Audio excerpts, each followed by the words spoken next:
The last thing I want to talk about, though, the Boston Celtics appear to be rebooting from an organizational standpoint, not a team standpoint. They've got a really nice core, but Danny Ainge is stepping down as the president of basketball operations.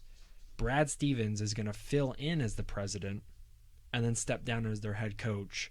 So that leaves a head coaching vacancy in Boston. So this is really big news. I was really surprised by all of this because I think the Boston Celtics are a very well-run organization. They've always been a very well-run organization, very good coached. And this year, Jaylen Brown was arguably their best player for a large portion of the year. Definitely much improved than he's been in the last couple years. And he got injured late in the year. Wasn't available for the playoffs. That's unfortunate for them. They would have been a little bit more of a threat in the Eastern Conference had they had him.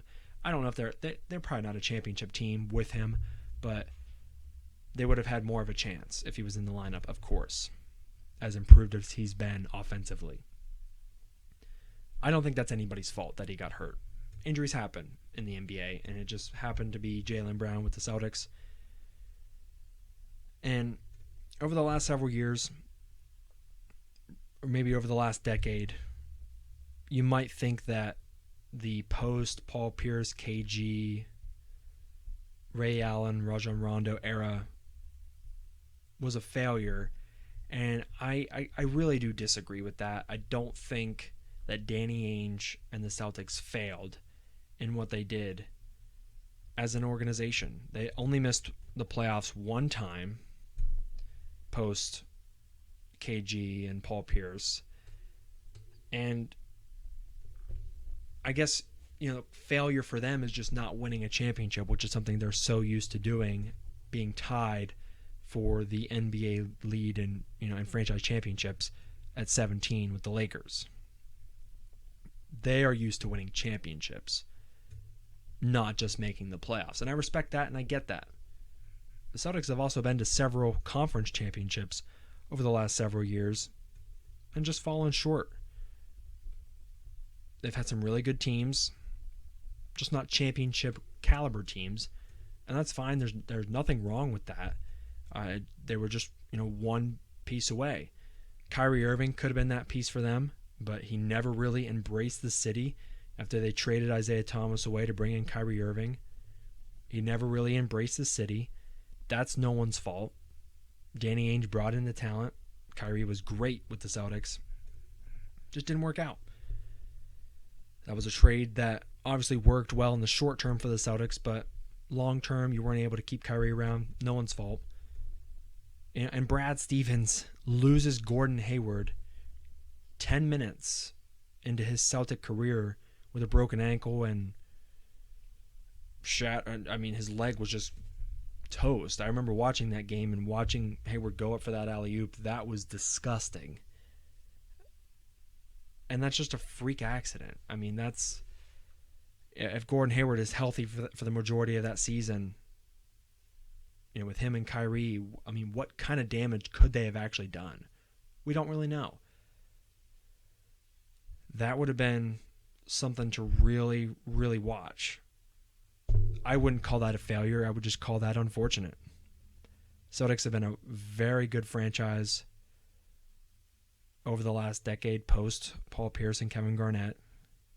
Danny Ainge has orchestrated some of the probably the two greatest trades of recent memory in the NBA, trading away an old Paul Pierce, an expensive Paul Pierce, and an expensive Kevin Garnett away for a haul of draft picks from the Brooklyn Nets that dismantled their franchise for several years and just debilitated them.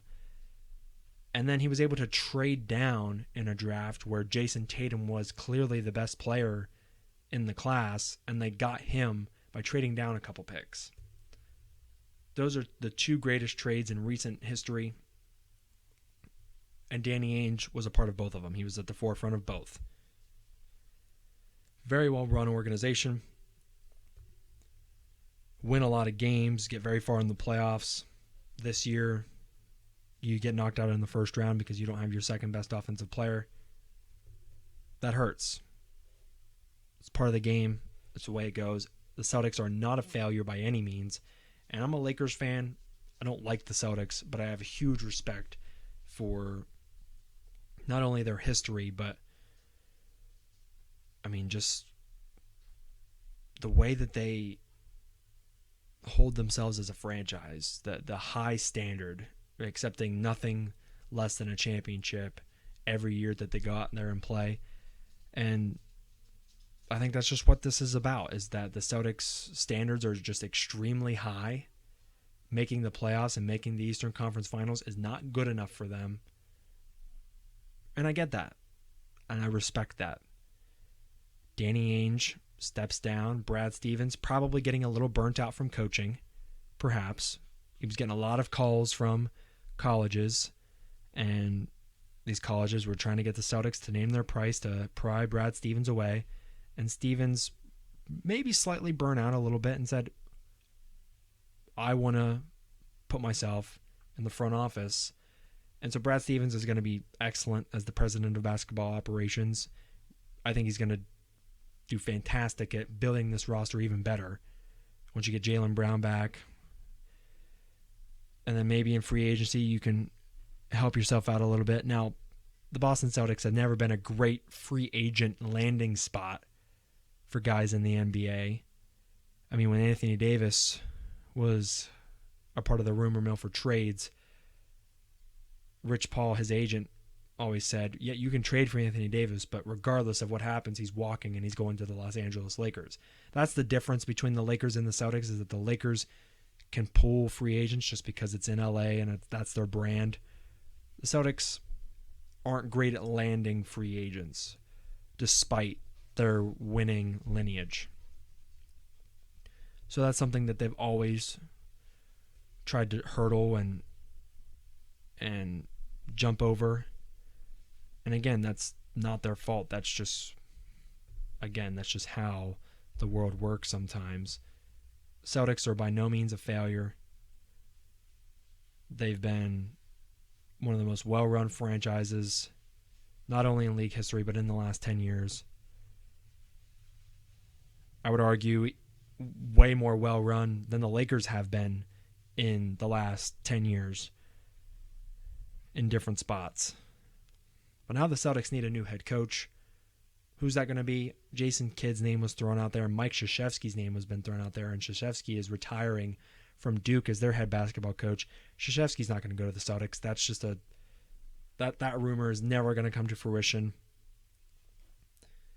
I think that's just coincidental that Brad Stevens moved up the ladder into the front office and Krzyzewski retiring. That's just a weird coinky-dink right there. I mean, Krzyzewski's not going to go coach the Celtics. That's just not happening. But my bottom line with the Celtics is that they're very well run, and just time for a little bit of change and maybe an adjustment of expectations for their team going forward. Obviously, you still want championships. That's what you always set your eye on. But now they're just kind of hitting the reboot button a little bit. It's not a full reboot. Some things are going to stay the same, but some things are going to change a little bit, and that's fine.